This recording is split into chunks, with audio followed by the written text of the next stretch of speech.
Okay, so we had completed grade the ninth house, right? So if we go back to the ninth house, just as a little recap, the ninth house represented your fathers, your teachers, mentors, right? Long travel. It's the opposite of the third house, which was short distance travel. So long travel, long distance travel. I would say, as I said last time, you can consider long distance travel where you can kind of consider.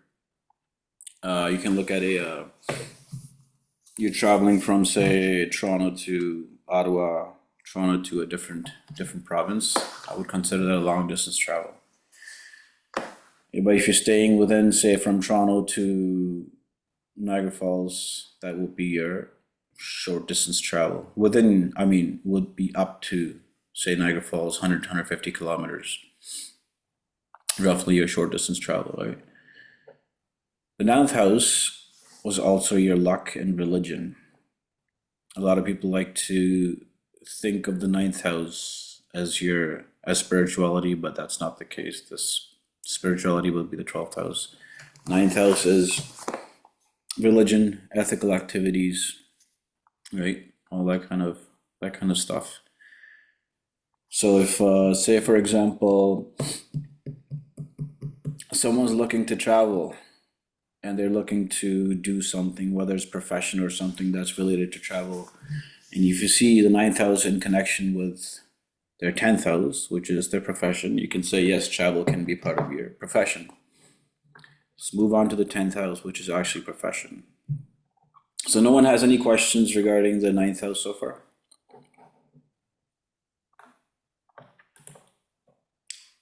Okay.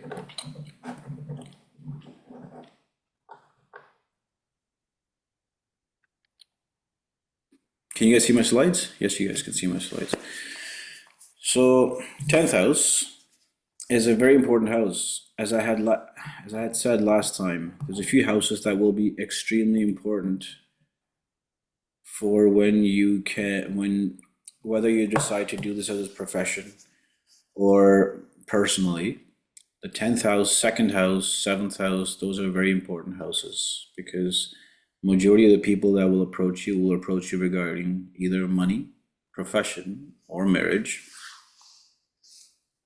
or possibly health. So the 10th house becomes a very important house for your career because it is the house of career. It's also known as the house of your karma. Okay. Karma, career. Karma basically means your deeds, right? Mm, And Fine, career is, okay. someone try to say something? Sorry, my bad. I didn't know that I was not on mute. Sorry. Okay, no problem. Okay. So yeah, 10th house also becomes the house of your karma because in Hindi, karma means deeds, right? Like your major karma, your major deeds. Your career is basically what you do as a karma or a karma your whole life. Therefore, 10th house becomes a very important house.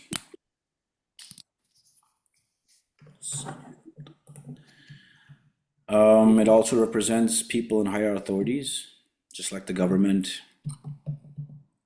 It can also represent your bosses. Okay. The 10th house, because two people in the waiting room. The reason 10th house can also become a very important house for your career is because it also shows your promotions, okay, or any sort of recognition, promotion that you can expect in your career is seen from the 10th house. So it becomes a very important house. People contacting you for whether they can expect some sort of an upwards trend in their profession, whether it's a promotion or just like a monetary increase. 10th house is a very important house to look at. Okay. Equally important, I would say, is the 11th house, which is the next house. The reason it is very important is because As you can see, it is the house of gains and profits. When the 11th house is connected, or when the 11th house comes in connection with any other house, when someone asks you a question, right? When someone comes to you and asks you a question whether property will be lucrative, will property be would it be a good idea for me to buy property during a specific time period? If you see connection with the fourth house, if you see connection between the fourth house and the 11th house, you can easily say that yes, because it's a house of gains and profits.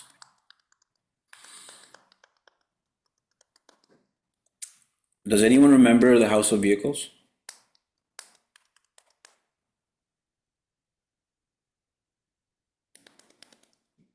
No? Fourth house. Does anyone remember the house of money? Second house. Good. So someone comes to you with a question asking you whether they can make money with vehicles, and you see connection between the fourth and the second house. The answer is yes, you can make money with vehicles. But that doesn't necessarily mean that he can make a profession out of it until there's a connection between fourth house and what house do you think it is? What house was profession? 10th house. Yes. Yeah, you're sending me messages. That's great. Okay, yeah. If someone comes to you and asks you, will I be able to make money by buying and selling homes or vehicles, right? That's your fourth house. And if you see a connection between the fourth house and the second house, you can say, yes, you can make money by buying and selling homes, property, because the property is also the fourth house and money is the second house.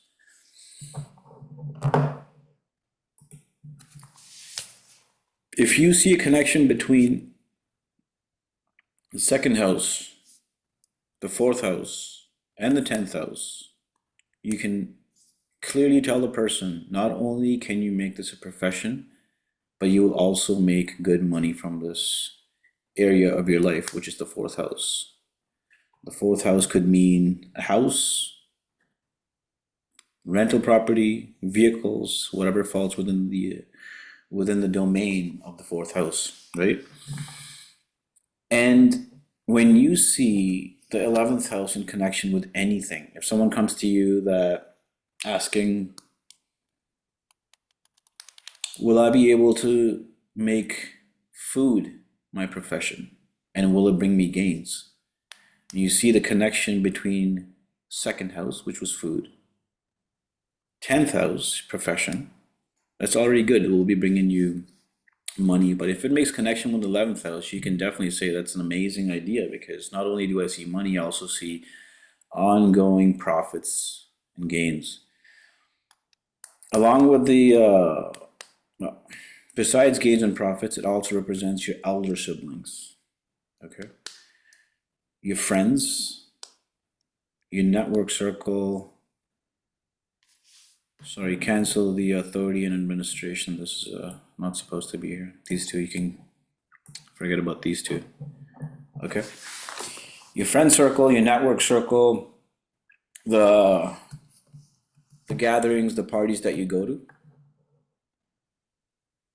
will be the 11th house.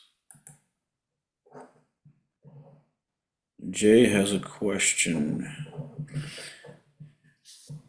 I just wanted to ask you, like, how do you find the connections between three houses? Like between two houses, probably you can do, right? One lord is like second house lord is sitting in, for example, 7th house or 10th house. How do you find connection between three houses? We'll get into that, Jay. I'm just trying to, I know I'm moving a little fast, but it is important I start to drop these little pointers. So when we come to connecting homes, when we connecting planets and homes, you will be able to go back. If you want, I've noticed in the first class there was a lot of advanced questions. I don't want to get into the advanced questions just now. What you're asking me is a little, it is in this course. Melek aspects. Yes, Melek aspects. We will talk about that maybe today if we get time. Houses and aspects, planets and aspects. Copy that. So we'll get into that. Just give me some time. If I start talking about that, we'll lose the freshers, and that's not what we want. Okay, but you're on the No right issues. track. You're on the right track, and this is definitely something we will be covering in this course. Okay. Copy that. Copy that. Good. So yeah, the 11th house, there's a little boo-boo here. It's not authority administration. That would be the 10th house. It is your elder siblings. Keep that in mind. So if there's ever any questions asked about how will my relationship be with my elder siblings, okay, and you see a connection between the 11th house and the 5th house, for example, 5th house is a very positive house. It's a supportive house. So you can say, yeah, won't be bad. But if you see a connection between the 11th house and the 8th house, does anyone remember what the 8th house represented? Pain and suffering. I think the answer is pretty clear, right? Someone asks you what my relationship will be with my older siblings, and you see a connection with the 8th house, chances are the relation won't be very pleasant. Okay. On the same note, if someone asks you,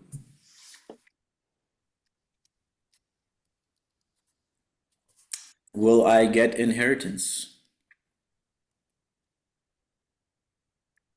Inheritance is the 8th house, and gains and profit is the 11th house. And someone comes to you and says, will I get anything from my father? Or will I get anything from my family? And you see connection between the 8th house, because the 8th house represents inheritance, with the 2nd house. So you can definitely say there's a very high chance that you will be getting inheritance in the form of money, because it's connecting with the 2nd house, which is money. If someone comes to you and asks you, can I expect any ancestral property? So you'll be connecting 4th house and 8th house, right? It's actually very simple. All you need to do is remember what each house means. And at the end, it is all about connecting those houses. There's only 3 main aspects to a chart. One is the houses, which we're currently studying. And after the houses, we're going to look into planets. And then there's signs. Those 3 aspects. Those are the 3 main components. If you can play around with these 3 components, you can answer typically any question. Okay? So back to the 11th house.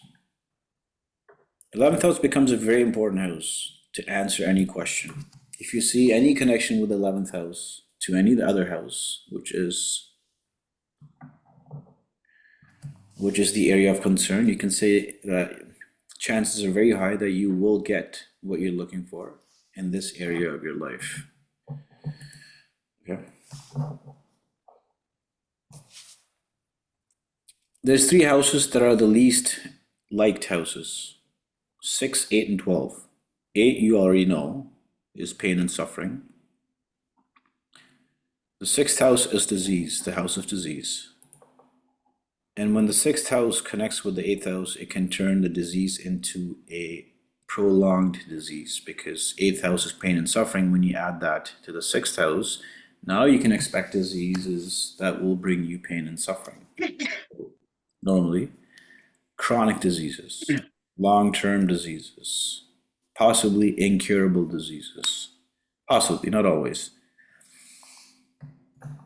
The reason I say that is because the next house we're about to study is the 12th house.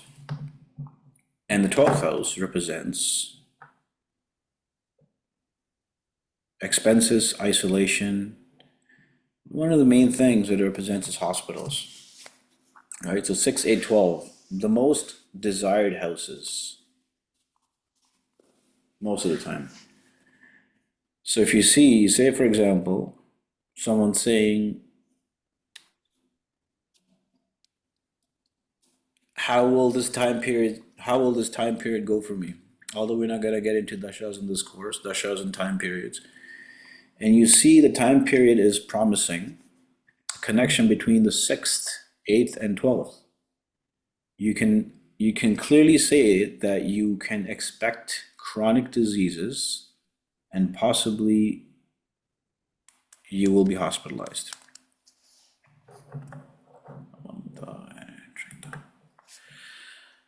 Okay. Along with the hospitals, it also represents areas that are isolated areas. Because hospitals are, you can say in a sense, it isn't, you're isolated from your friends and your family unless they come in to visit you, right? Isolation, the 12th house is isolation. It's also the house of losses, expenditures, expenses. It's also the house of foreign countries, foreign lands. If someone comes to you and asks you, can I buy a property, right? Can I buy a property? Buddy lives in Toronto and he wants to buy a property. He wants to buy a property in Toronto. You see connection between the 4th house and 12th house, especially during the time period that he's currently going through. He asks you, can I buy a property? You see connection between the 4th house and the 12th house. He wants to buy it in Toronto and he lives in Toronto. You can clearly tell him that if you buy a property during this time period, you can expect losses because the 12th house is also the house of losses.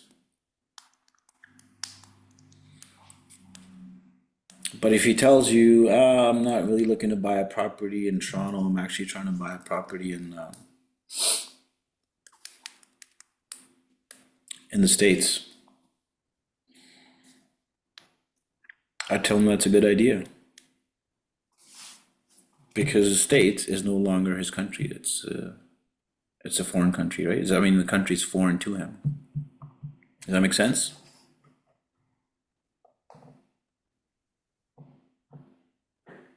Making any sense? No sense? Got it, makes sense, yeah. Anything away from their homeland, we can say. Away from their homeland is a good idea, yeah. Or else they can expect losses. Okay. Any other questions? So we have completed the houses. I can't really think of anything else right now. I mean, the lists are always endless as to what a certain house can mean. I'm just going over the major aspects of what it would mean, what those houses would mean. Okay. Do we have any questions? Can 12th house also be hidden things, your psyche? Yes, Malik, you are right. 12th house is also hidden things. Your hidden enemies is also the 12th house. 6th house is open enemies. Right? So we will go over more and more points that a house can represent as the course goes on, because if I throw everything at you right now, you'll get lost and confused. Right? So yes, it is your psyche, spirituality, subconscious. Although 3rd house is also seen as a subconscious, but if you get into that kind of detail, you'll get the freshers will, especially the beginners will get confused. right? So let's stay as practical as possible, and that way everyone will benefit from this course. I only know the bad houses You only know the bad houses? very well. Yeah. 6, 8, 12, or what are you talking about? You know what can possibly happen when you have some planets in the bad houses, because we're always connected to negative things. That's how I'm aware what a 12 house means, like 6, 8. That's true. Those are the most the least desired houses, but that's also because people don't know how to utilize those houses, right? There's a way to utilize those houses. You could call you could call those remedies, alignments, and a whole bunch of other good stuff. If you know how to align or how to work with those houses, you can turn those houses into very positive houses and with great results. Okay, so the eighth house, although it represents, for example, the eighth house, it represents losses. And sorry, eighth house, not losses. Eighth house represents pain and suffering, which it does. Right, it does. It can also show a lot of money, because the eighth house is the house of the other people's money, right? So say the eighth house is connecting with the second house, and someone comes to you and says that, can I work as someone who deals with other people's money, people working in banks, people who give out loans, Financial advisors, probably. financial advisors. So for those guys, eighth house is literally, you can call it the treasure, because their money, their second house is connected to the eighth house, right? The eighth house is other people's money. So you can easily tell them that if you ever try to invest, if you ever try to make money, you will run into losses unless and until you deal with other people's money. So it's all about how you turn things around and how you deal with the knowledge that you have. That's why I'm telling you, practice the meaning of the houses, what the planets mean, and what the planets are going to do when they move through different houses. And that's mainly what we're going to do in this course at a very, very, very surface level, right? Sixth house, you're saying, is a horrible house, and I can understand why people think it's a horrible house. But the sixth house also represents competitions. Okay, any competitive activities. So if someone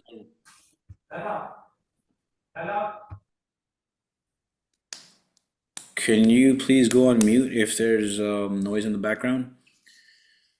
So sixth house, for example, represents diseases, pretty clear cut. Example, sixth house is the house of diseases. But the sixth house is also the house of competitions and exams. So if someone's going through a time period of the sixth house, you can tell them, yes, you're likely to get sick during this time period, depending on what planet's sitting there. But if this person is looking to do well in an exam and their sixth house period is on, chances are they're going to do very well, because it's a house of competition. You will be in a competitive mode when the sixth house is operating. Okay? Makes sense. Makes sense? So what I'm trying to say is that to a layman, those three houses are very, very troublesome houses.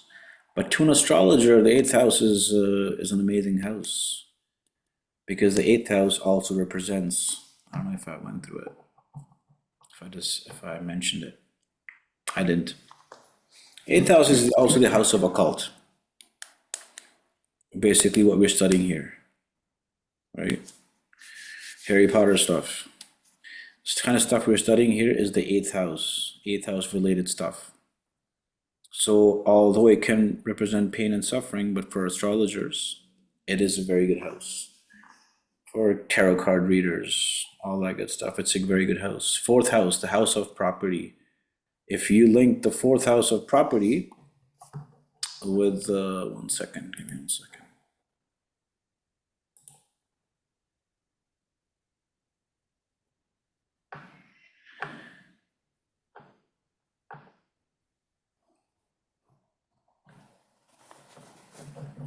Anyone ever heard of Feng Shui or Vastu? Feng Shui, yes. So Vastu is pretty much the same thing, just coming from a different country, India. If you see connection between the fourth house and the eighth house, right? Fourth house is properties, eighth house is the occult, which is Vastu. This person, you can say he can run into major troubles and pain and suffering with respect to property. But if it's a Vastu consultant or if it's a Feng Shui consultant, he can do very well in his profession because the fourth house is properties. And that's where you essentially do Vastu or Feng Shui, and the eighth house is occult. So the Vastu or Feng Shui is an occult practice that's related to the fourth house property. All depends on what you're doing. It can be very painful for some and great for others.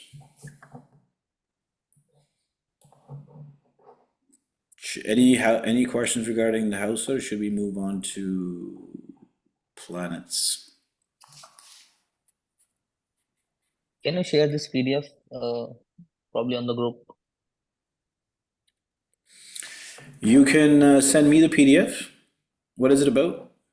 I'm asking, can you share this PDF probably on Oh, the this group? PDF. Yes, yes. Who's this? Sorry, This is Jay. Jay. Yes, I can. It was also shared in the group chat of the second class. But if you send me an email, if you can't access the group chat, I am sending you. I'm gonna write down my email address here again. It was there in the last class. I will send you the.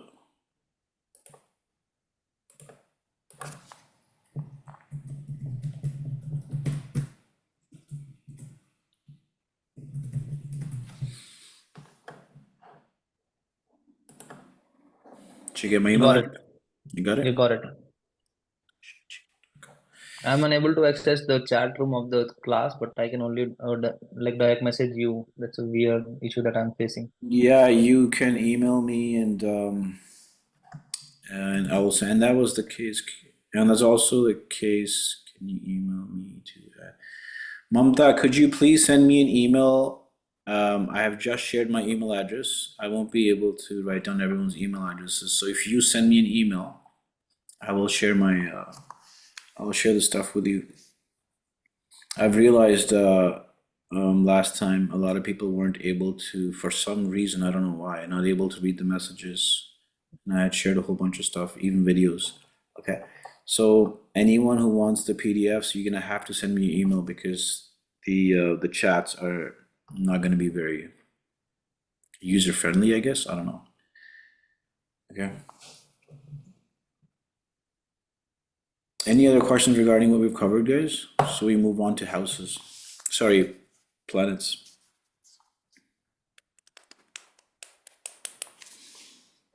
Okay. Planets. Before we start talking about planets, there's something I want to say about planets, okay? What planets do. Does anyone here know what planets do, what their job is? I'm not expecting you to know. Sometimes there's some people here who sound like they have done some astrology before, done some studying before and whatnot. Any idea what their main role is of planets? Okay, so it sounds like a no. No clue. No clue. That's fine. That's good. They activate the houses They with the certain activate the their own houses. energetic. They make the house manifest through their energies.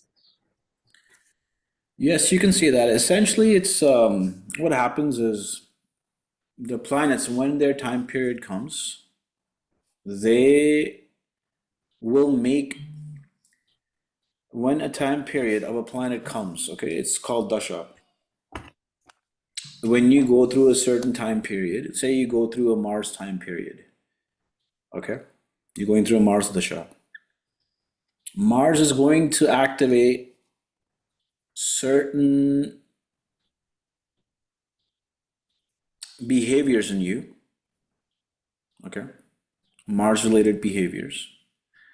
It's going to turn your nature into a Martian nature, and you're going to do activities based on Mars, based on which you are going to attract or activate the houses that Mars is sitting in, aspecting, and ruling. Basically, when you go through different time periods, you become that planet.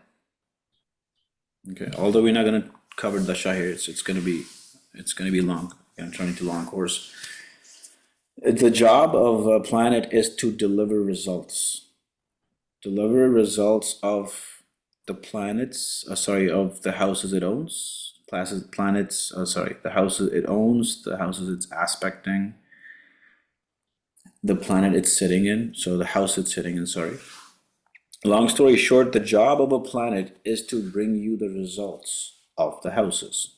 Indirectly, yes, you're right, it is activating those houses and bringing you the results of those houses by activating those houses. But essentially, at the very, very, very deep level, it's happening. It's changing your awareness. It's changing your way of thinking. Because essentially, it's you who's manifesting your reality. So they change your way of thinking, your way of operating, and that's how you manifest. You manifest whatever those planets, whatever houses they are governing. Okay. So that's the first thing you need to know about planets, is that their job is to bring you the results. If you are going through the time period of the fourth house, you can expect properties. You can expect vehicles, right? But depending on what planet is bringing you that result, keep in mind, we're going to go through benefics and malefics. Keep in mind that the planet is going to bring the results. It's going to bring you the property in his own way. Okay, if Mars is a warrior, which it is, and Mars owns your fourth house, and in the Mars dasha you want to buy,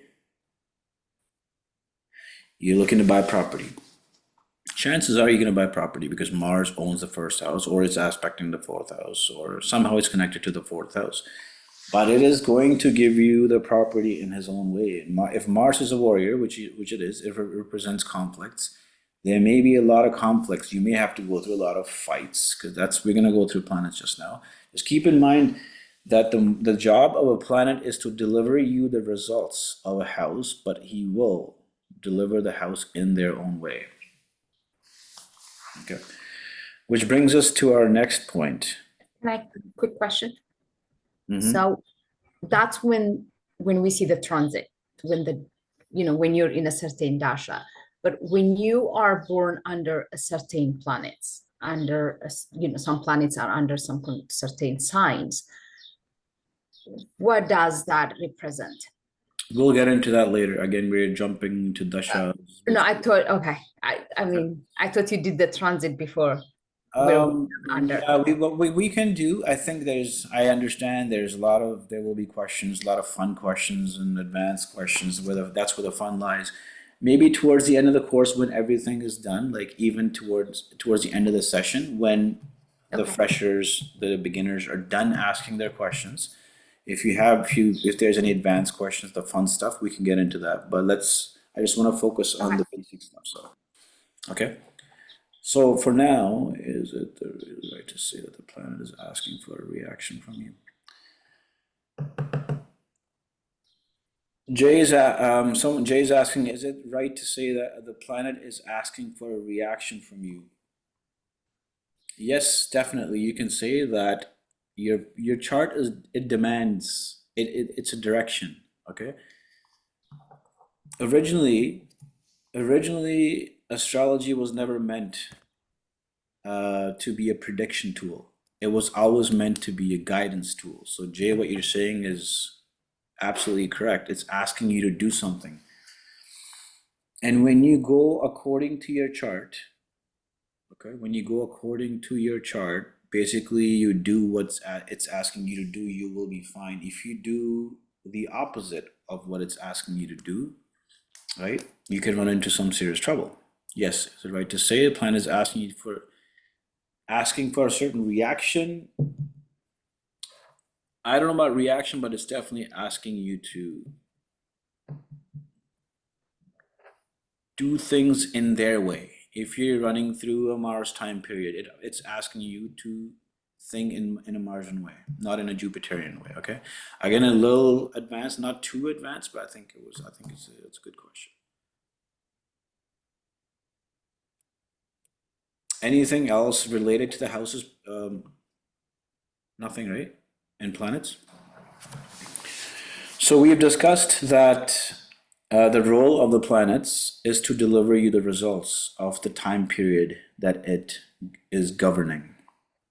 Okay, so the planets will deliver you the results, whether it's house, property, trouble, disease, profession, promotion, health.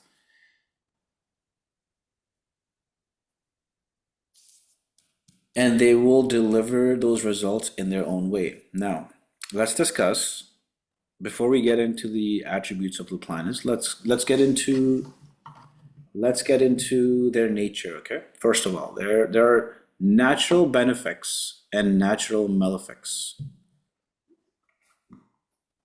Okay? So what do I mean by natural benefics and natural benefics? The reason I said natural is because if you ever were to get into advanced, there's also functional malefics and functional benefics. But when you're just analyzing a chart, and you wanna, if someone comes to you and says, will I be able to buy a property? And you see that Mars is delivering the results, so you can tell them, yeah, you can expect property during this time period, but because Mars is not an easy planet, it won't come easy. There will be conflicts. You may have to go through litigation. You may have to fight, right? So there's natural malefics and natural benefics. The job of the natural benefics is to make your life difficult.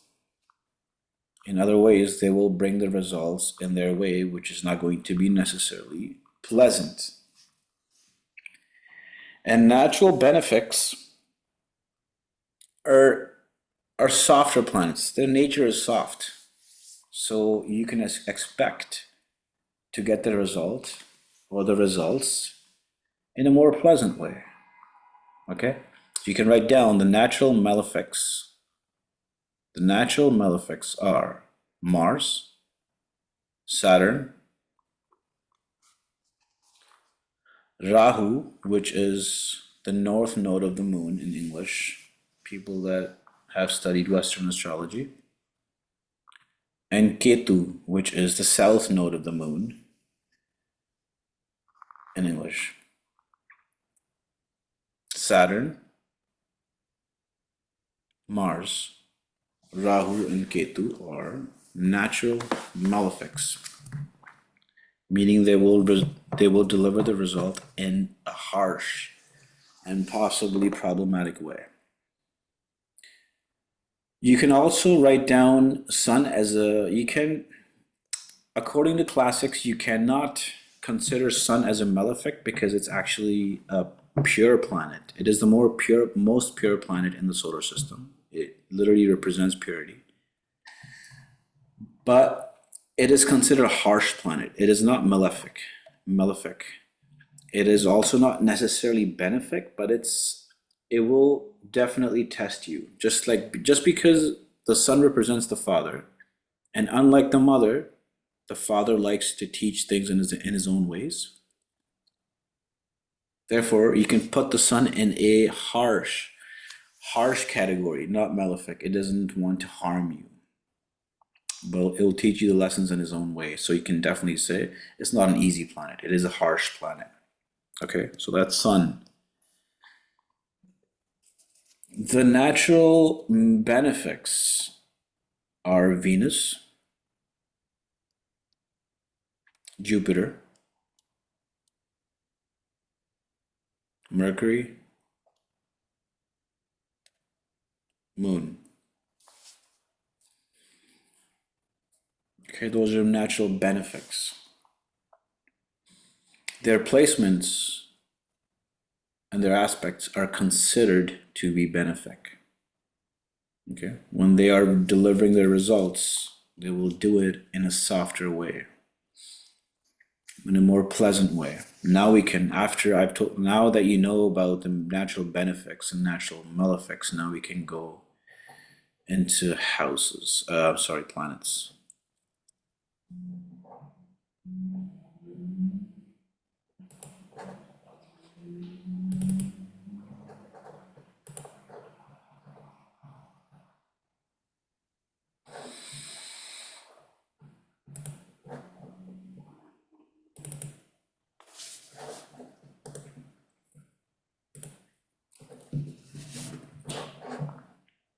Can you guys see planets? Do you see the sun right now or no?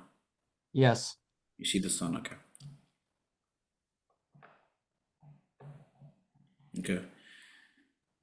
So the first planet we can look at here is the sun.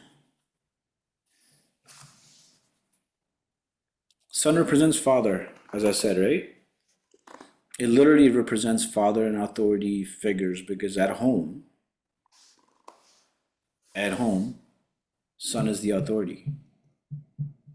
When you go to work, your boss becomes the authority. Outside of your work and your home, the government is the authorities. Therefore, the sun also represents the government. It also represents your self-esteem and your ego in Vedic astrology, right? How you like to shine, what makes you feel confident is seen from the sun. Confidence.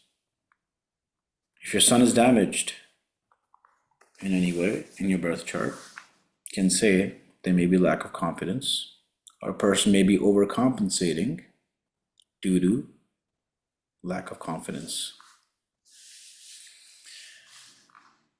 An afflicted sun, okay, we're gonna get into afflictions and all that stuff later, but if the sun is in bad condition, the relationship with the father could be bad.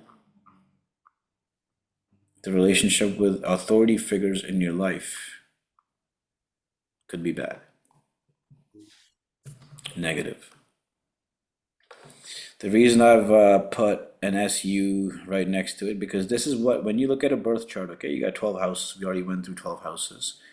The symbol of sun will be SU. Depending on what software you look at, you could see SU, you could see SUN, but what I've seen so far, 90% of the cases you see SU. Okay, so you'll know.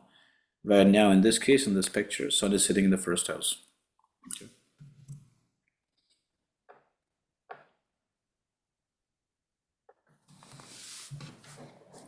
Moon represents mind, your mind, okay? Moon represents your subconscious mind, okay? The reason I say subconscious because there's another planet that represents your conscious mind, how you think, directly how you think. Logical thinking. This is more so your subconscious thinking, right? Your memory too, kind of. The moon is also your memory. The moon will show you how it's your emotions. How, depending on where it's sitting, depending on what planets it's sitting in, it can tell you how you respond to things at an emotional level. That's your moon. And I said it's also your mother, just like the sun was your father, the moon becomes your mother. When you get into the advanced or more deeper levels, you will see that the way you think, the way your mind is somehow linked to the nature of your mother. Because they're connected. I think it's Tina. Tina, do you have a question or you just... Sorry, it's my dog. It's okay. Okay. Moon, when we talk, so basically we're discussing the significations, right? All the things we're discussing right here are significations of a planet. Moon can also represent travel, okay? Because, sorry, moon also represents water. You can write that down. Moon represents water. The reason it represents travel is also because it is the fastest moving. It is the fastest moving planet. Therefore, it can represent travel.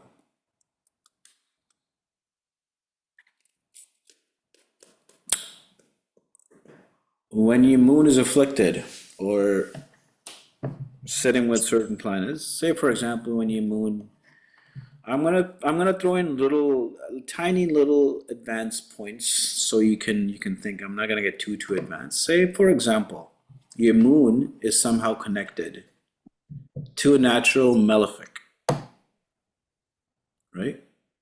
If your moon is connected, there's many ways you can connect planets, and that's what Jay asked. We'll get into it later. When your moon is connected to a natural malefic, and the job of a natural malefic is to make your life difficult. And if moon represents your mental capability, your emotions, how you react emotionally, would it be safe to say that if your moon is connected to Mars somehow, and Mars is conflict, that it can give you an anxious mind? It can give you an anxious mind, right? If moon is connected to sun, the reason I'm going to go back to sun is because we have already discussed sun. Could you say that your mind, at a mental level, you can have this? You have a strong egoistical mind. Oh. Sorry? Is that a question, or am I just being laughed at?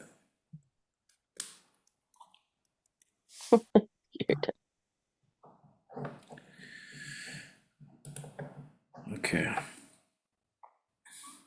Right, so that's how you will going forward. You can connect planets and their significations, and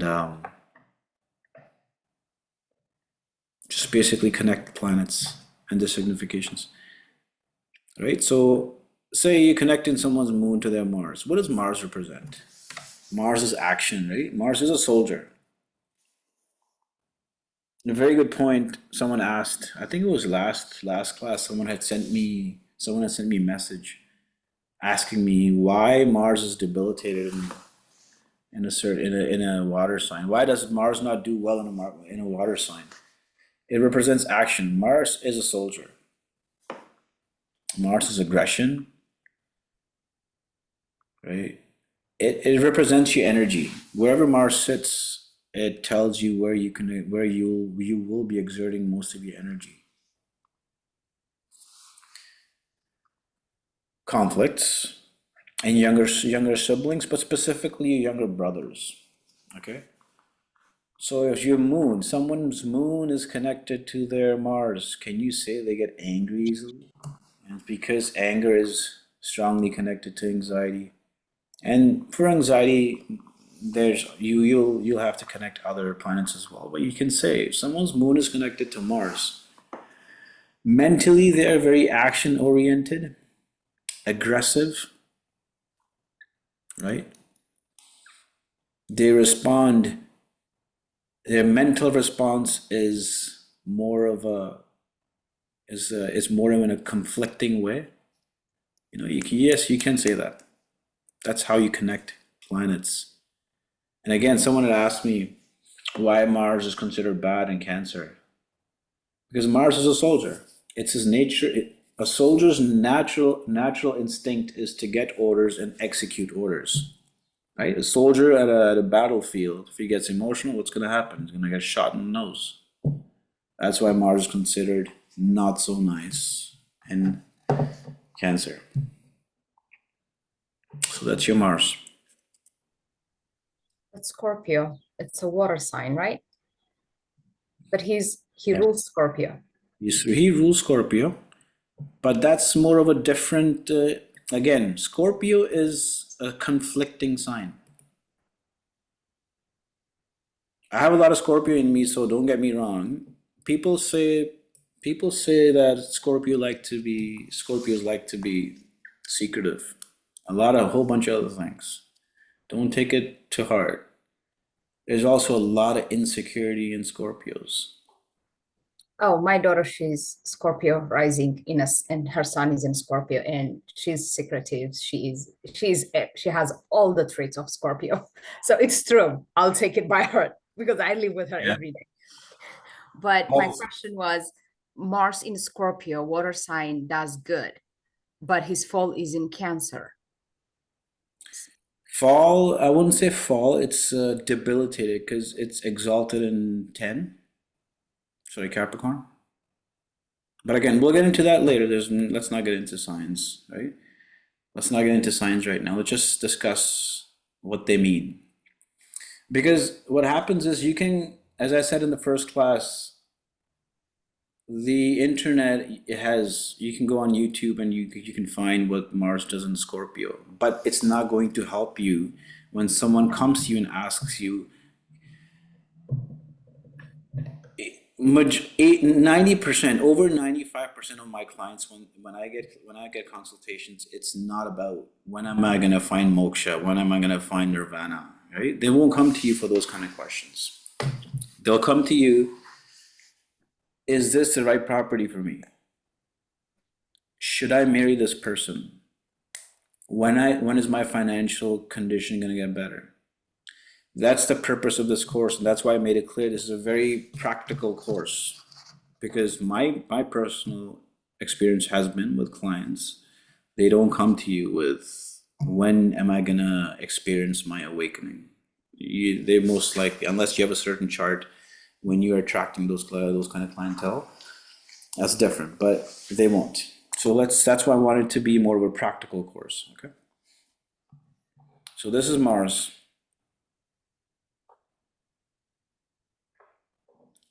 Rahu is the north node of your moon. Anyone who's studied Western astrology is your north node of the moon. It shows your deep attachments, something you're deeply attached to. So Rahu in your second house, right? Someone's got Rahu in their second house, for example, I think would be a very good idea. Rahu in the second house, you can say this person could be obsessed with money or obsessed with food. That's why Rahu in the second house can easily show someone who loves junk food. It's a malefic, it's a natural malefic, it's not a benefic. Deep attachments. Rahu in the fifth house. Children. Highly insecure and attached to your children, specifically your first child, because the fifth house is children, but specifically your fifth house. Obsessed with the child, or any other significations related to the fifth house. Rahu also represents corruption. Also, although it's not written here, because when you're deeply attached and obsessed with something, high chances that you may perform something that is corrupt if you really want something, because Rahu doesn't really know any borders. Rahu isn't an actual planet, it's an intersection point in the skies, right? So it doesn't really exist, but it is Rahu and Ketu are the strongest planets, so-called planets, in your birth chart. It will show deep attachment, extremely deep attachment and obsessions, to a point where they'll take you where they will create an illusion in front of you and will make you want where it's sitting. And you'll go to any extent to get where it's sitting. Conflicts is not supposed to be here, although it can definitely, yes, it can, Mars can represent conflicts. Rahu will also yes, it can represent conflicts because it's a malefic. because it is a malefic. Obsession and addictions, you can kind of consider them going hand in hand, right? Addictions is seen from Rahu. So long story short, wherever Rahu is sitting in your chart can tell you where your deep, deep attachments and obsessions lie.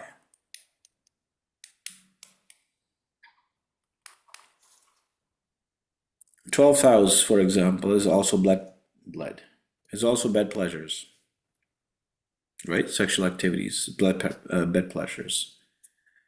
Rahu in the 12th house. You can imagine what that means, right?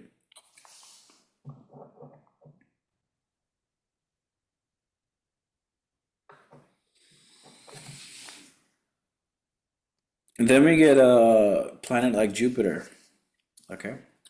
It represents, Jupiter in Hindi, it means guru. Guru is a teacher, mentor, right? So if you look at Jupiter in that light, I think it's pretty self-explanatory that you get wisdom, you get mentors and teachers, because a guru is a teacher. Optimism is seen from Jupiter.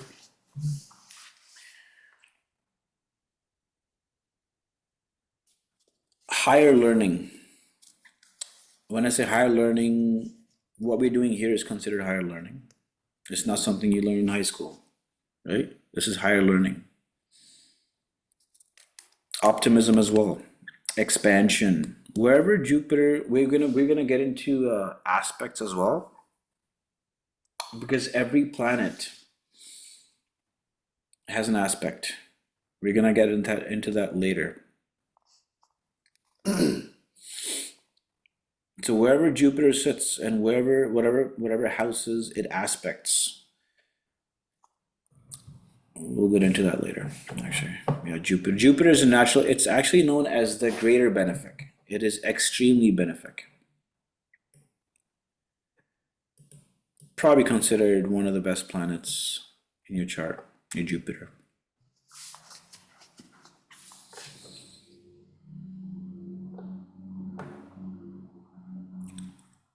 Saturn again is considered one of the least desired planets because, first of all, it's natural malefic.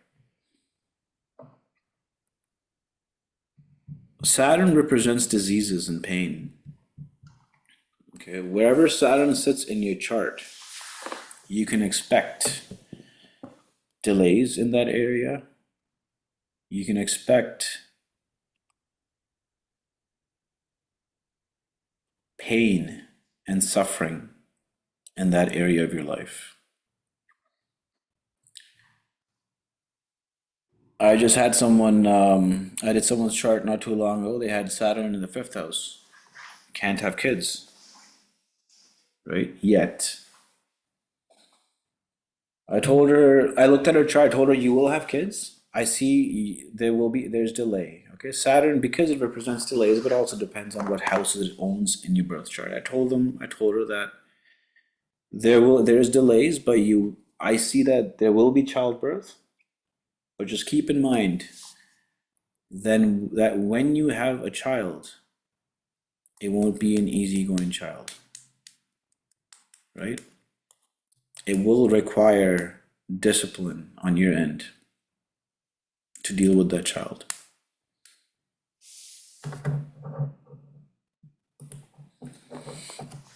Because wherever Saturn sits, you will feel pain and suffering related to that house. Saturn is a malefic, a natural malefic. It's his job. It's his job to give you, to torture you, to give you pain, because it wants to bring discipline into you and sense of duty. Okay, it also represents limitation and restrictions.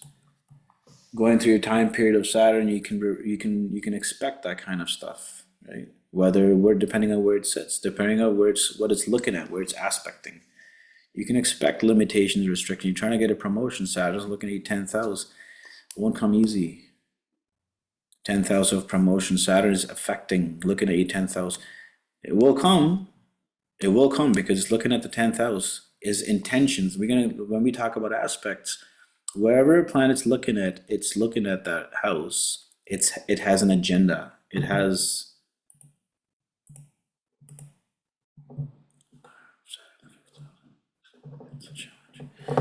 Lisa agrees.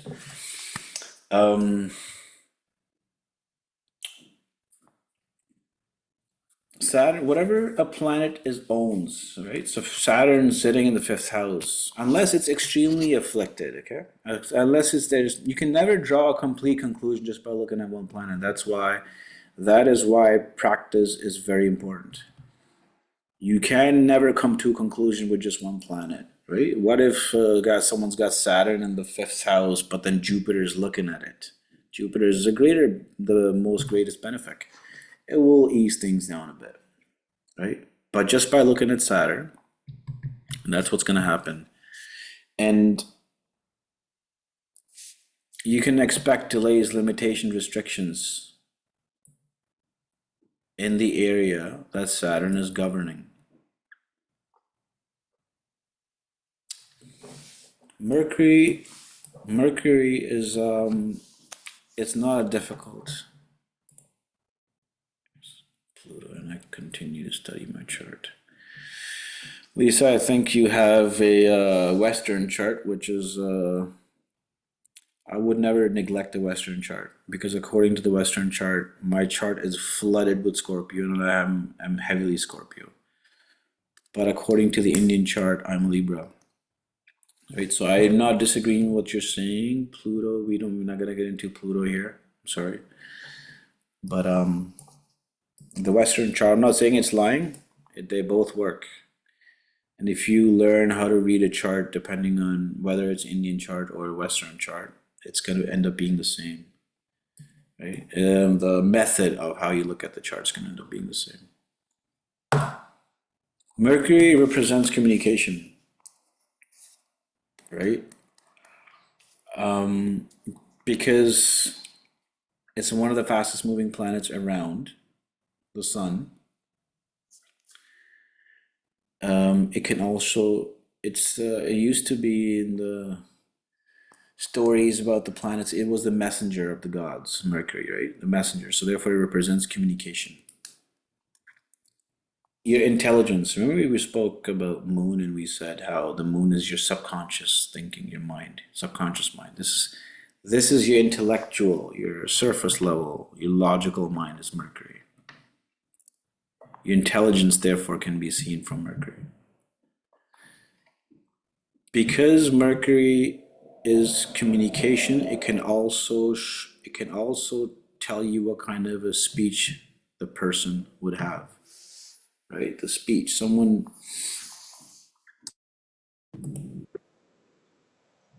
Am I the only one who got kicked out? Yeah, we lost you for a little bit there, but you're back up and running now. Normally these things happen when you're discussing Rahu, but it's interesting how it happened when we're discussing communication. It happens. That's hilarious. It happens all the time, especially when you're discussing Rahu, because Rahu. Has anyone seen the movie Tarot that just recently came out? Tarot. I really want to see it, but I've not seen it yet.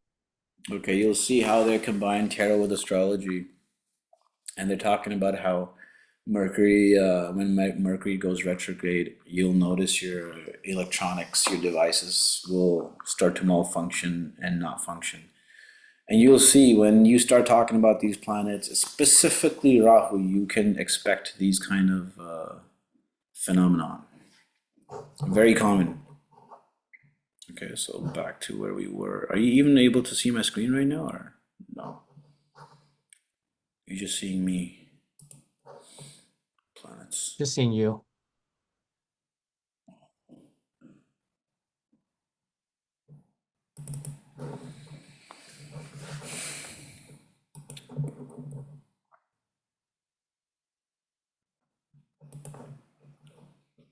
Okay, share screen.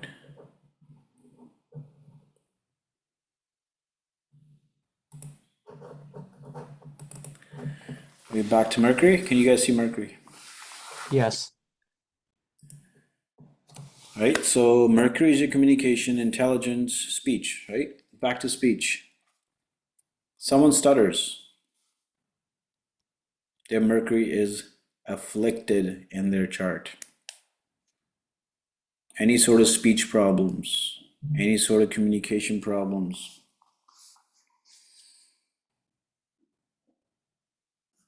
You'll often see Mercury also, if you're Mercury in someone's, because your nervous system is also a major communication system in your chart. When someone's Mercury is damaged, you can also expect nervous system problem with your nervous system, because Mercury represents your communication, and your nervous system is the communication of your entire body, right? Another way to communicate is writing. Mercury is also your writing. Afflicted Mercury at times can show you bad handwriting, a lot of miscommunication. That's why when Mercury is retrograde, you will see a lot of miscommunication. A lot of miscommunication also when it comes to documentation. Your documentation may be stuck. Something you're trying to get done, especially when it's connected to Saturn, which represents delays. Now your documentation that you submitted is being delayed because of miscommunication on the other end, right? A lot of that fun stuff happens when Mercury goes retrograde, and especially when you have Mercury retrograde in your birth chart. Okay. Now we're going back to who asked about transits? Who was it who was talking about transits? Was Selma here? Was it Selma? Forget the name. Milak, sorry. Yeah. Milak was talking about transits, right? And Right. transit, again, the reason I'm telling you this now is Mercury retrograde is a very common phenomenon, and you may see it. Mercury retrograde. When Mercury is retrograde, you will see miscommunication. You may see problem with people's nervous system, documentation. But who will notice it the most? The people who will notice it the most is who have Mercury retrograde in their birth charts. Whatever is happening in the skies right now is considered the transit, okay? Right now, I believe Venus is sitting with Jupiter and not too far from Mars, and also not too far from Mars. And Saturn's looking at it, okay? Saturn's disease looking at Venus, so it can easily give you Venus-related diseases. A little advanced, I just want to put in bits and pieces, okay? I am getting a lot of Venus disease, Venus-related charts, okay? I'm getting a lot of those because Venus is currently being hit by Saturn in the skies. Or it was when Venus was in a sign before. Is everyone going to face that disease or issues related to Venus? No, it's whoever has that combination in their birth chart is going to face that issue when it's happening in the current transit. So is everyone going to start facing documentation, communication related issues when Mercury is retrograde? No. Whoever has, to a certain extent, everyone will, to a very certain extent, to an extent. But if your Mercury is debilitated, afflicted, retrograde, and in the skies, you'll see the same kind of combination, you will see it. You will see it in your life. That's the difference between transit and your birth chart. Mercury also represents children, teenagers. Okay.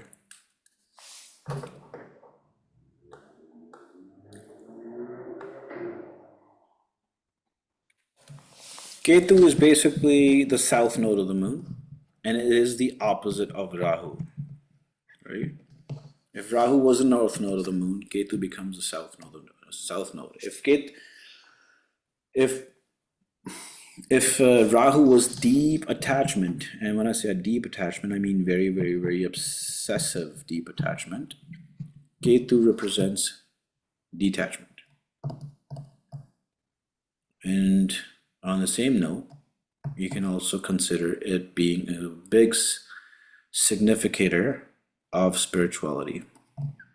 Because you won't really sense spirituality unless you start to let go of things, right? Which is detachment. Ketu is a big significator of letting go of things.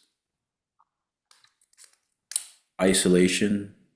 Ketu will also represent your intuition because now we're going deep, right? Ketu will represent your intuition as well. When your Ketu time period, or when again with Ketu time period, Ketu Dasha, Ketu transits over a certain house, you can expect this kind of a behavior. You can sense people say, yeah, you know what, in the past month, I just want to be alone. I don't want to be bothered. I don't want to deal with people. I don't want to deal with people. Very strong indication they're going through their Ketu time period. The last but not least is Venus. Also a benefic. Venus is a planet we all like because it represents pleasure, you know, artsy activities, anything that is pretty, that looks good, luxury, conveniences. Venus also represents, because it represents convenience, it represents anything that represents convenience, whether it's a car, right? You can take a bus to work or you can take a car to work. What's the difference? Convenience and luxury. Venus also represents anything that is good looking and pretty and attractive. If someone has Venus in their first house, remember we spoke about the first house being your appearance, your personality? Someone with a Venus in the first house, very often you'll find them to be attractive people. Or Venus's sign in the first house, which is Taurus. We went over the signs last class. Can anyone tell me what signs Venus owns? Libra and Taurus. Yep, Libra and Taurus. So someone's got a Taurus or Libra in their first house. Person could be attractive. Someone's got Venus sitting in the first house. Person could be attractive, right? Venus in the first house could also show the person, because it's your behavior, because it's your personality, just the way you are, right? The first house is you. You got Venus in the first house. You could be artsy personality. You could be a beautiful person. You may love pleasures, different kind of luxuries, conveniences. Someone in the first house, Venus first house, may not want to take the bus to work. I would rather take an Uber, more convenient. But again, you have to look at all the houses and everything to come to a conclusion, right? You could have Venus in the first house, sitting with Saturn, right? Changes everything. It does change everything, but you'll have to look at the mix. What does it mean, right? Saturn is more of a pain, you know, like it represents pain and diseases and discomfort and suffering. Yeah, a person may be good looking, but he may have a more of a negative outlook of life as compared to Venus. Someone just had a Venus sitting in their first house. Everything is nice. Everything is cool and fun. You love life. Unless and until a malefic's looking at it, which can change everything. Was there any questions? So the planets are done. Any questions regarding the signs? I sent out a PDF. It's a very basic PDF, and also a video on what sign a planet rules, what signs are. Does anyone not know? Like how? It's very important to know what sign is ruled by what planet.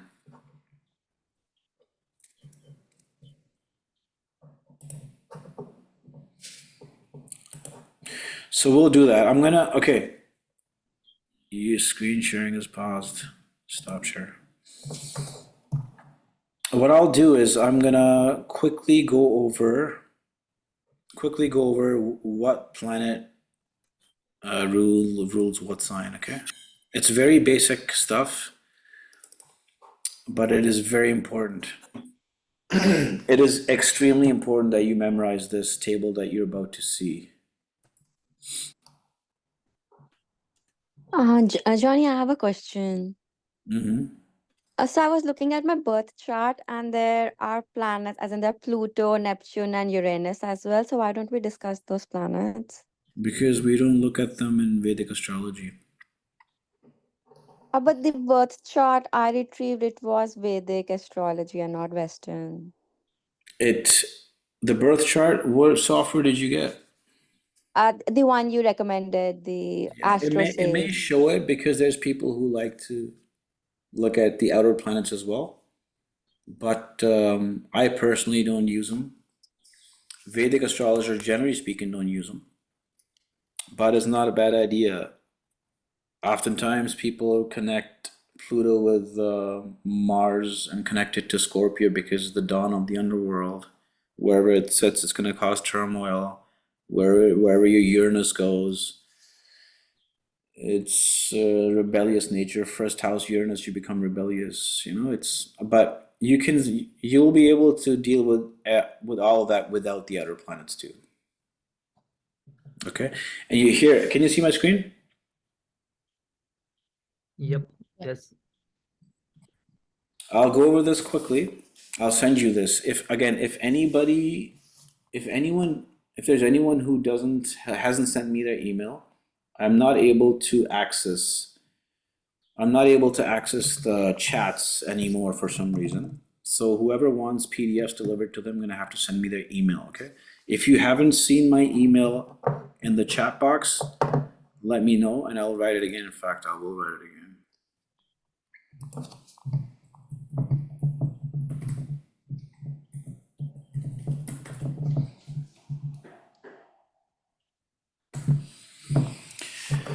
Send me an email and I will send you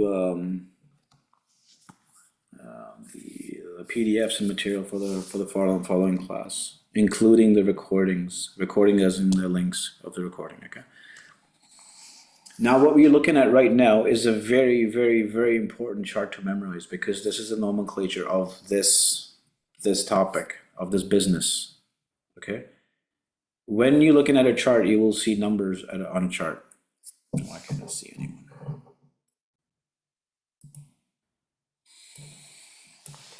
Okay, so when you're looking at a chart,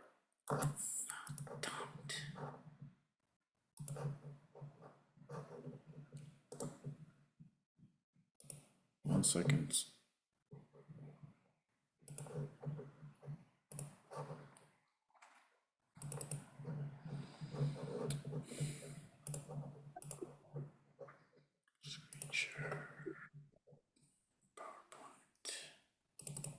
Okay. Can you guys see it again?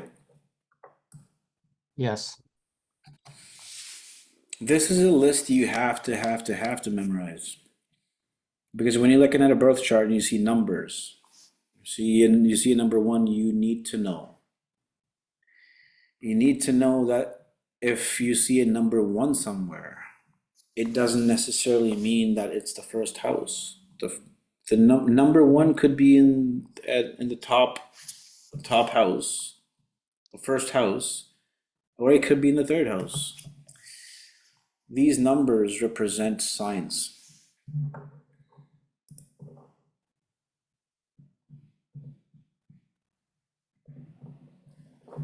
Okay, these numbers represent signs.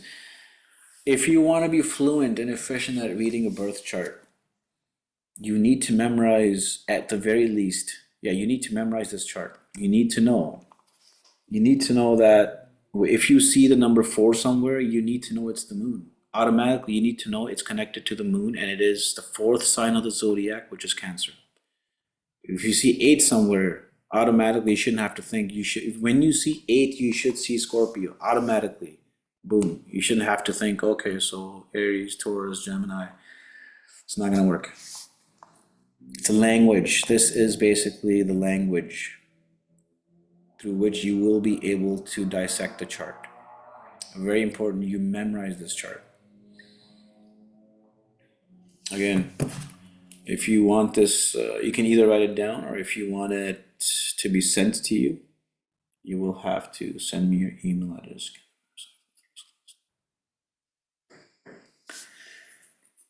Maritza, I did send you the PowerPoint to the first class as well. If you go up, I do see I sent you rulerships, houses, and planets. Whoever sent me Okay. Sorry, I thought I just got the video, but I'll take another look. Yeah, take another look. If you can't find it, let me know, okay? Okay. All right. Thank you. So in this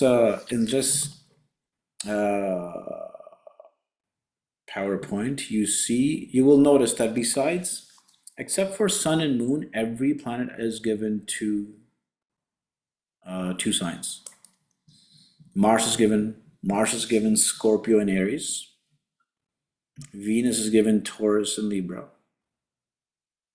Gemini is given Virgo and Gemini. Sorry. Mercury is given Gemini and Virgo. Right? Saturn is given number 10 and 11, which is Aquarius and Capricorn, or Capricorn and Aquarius.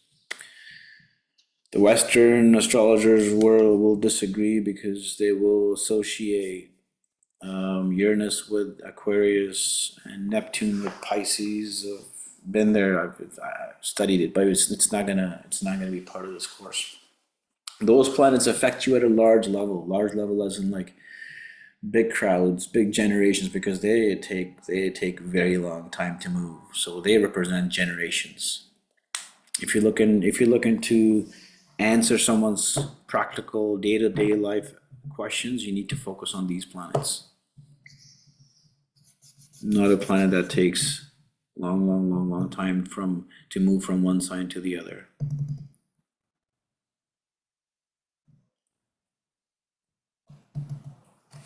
Were you able to write this down?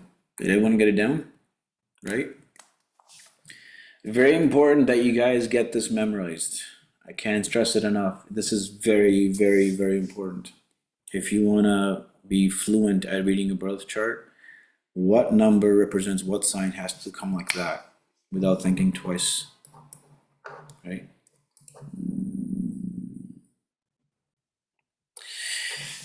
Okay, so any questions regarding what we have learned today? We will have to do aspects next class, because I'll also send you guys a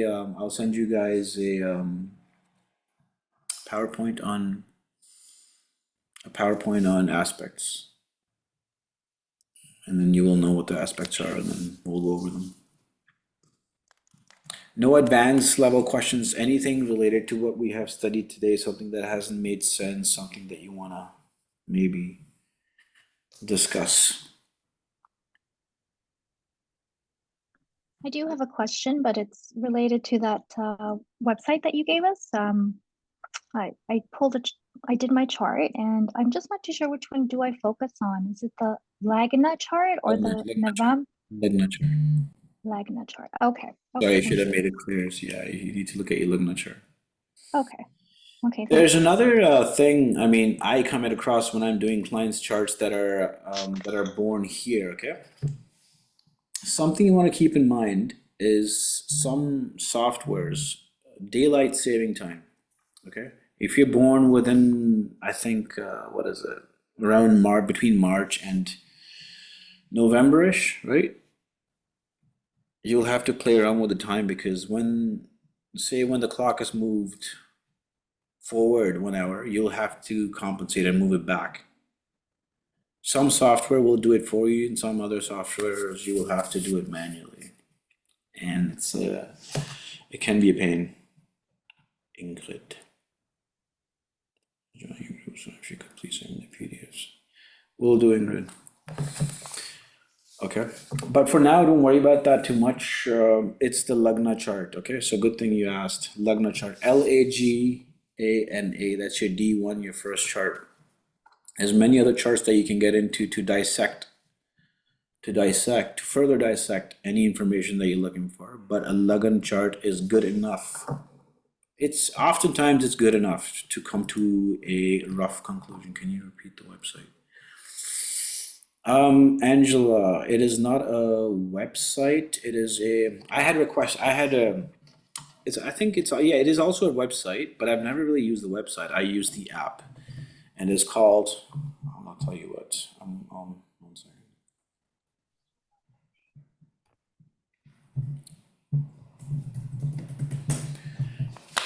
It's called AstroSage. I have both. I have an iPhone and I have an Android. I have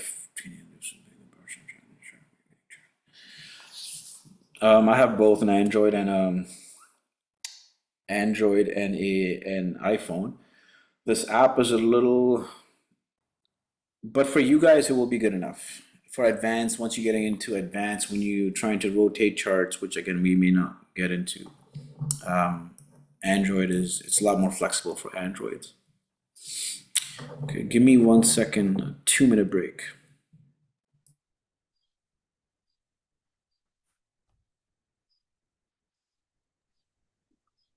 Sorry, can I ask anyone else? I'm not too sure. Did he mention at some point the difference between Vedic astrology and the regular traditional Western astrology?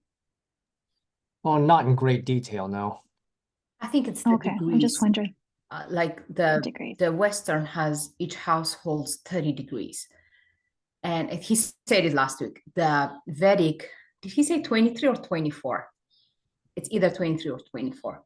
Each Okay. house, the degree that contains. So in the Western, I'm a Gemini rising. I think 19 or 20 degree. But when it goes to Vedic, it jumps to Taurus.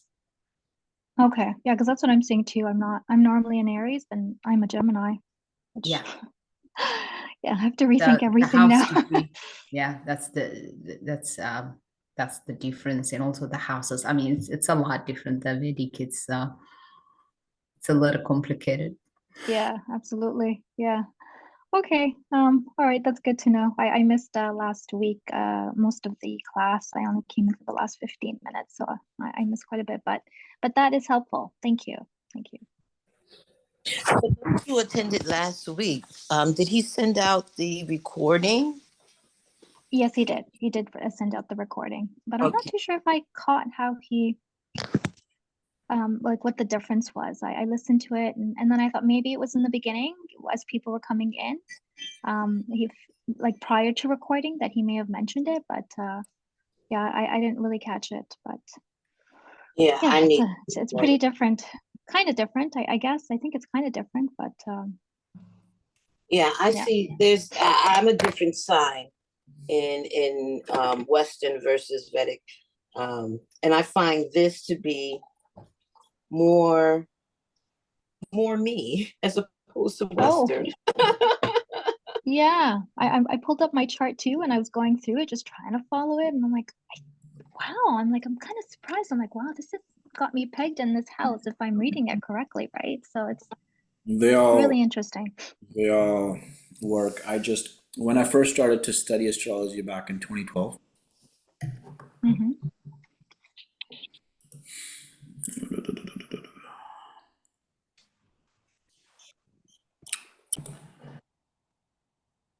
so whatever in Western astrology, whatever sign you consider yourself to be, say it's number 8, right? Scorpio. Chances are you're gonna have to go back one sign, which is Libra. Okay, it's not 100%. There's times where you're Scorpio in both or Leo in both, but chances are you're going to go back one sign. So if you're Gemini, you can go back one sign, which is Taurus. In my case, I'm jumping from Scorpio to Libra. It was a horrible experience after being Scorpio for many, many years and finding out as no longer a Scorpio. It was a little painful experience, but that's how it goes. You go back one sign. It's a big jump also. Like from me, from Aries to Capricorn, because of 23-degree shift. Sometimes it's a big shift. Oh, you went from 8 to Capricorn. Yeah, because it's a difference between sun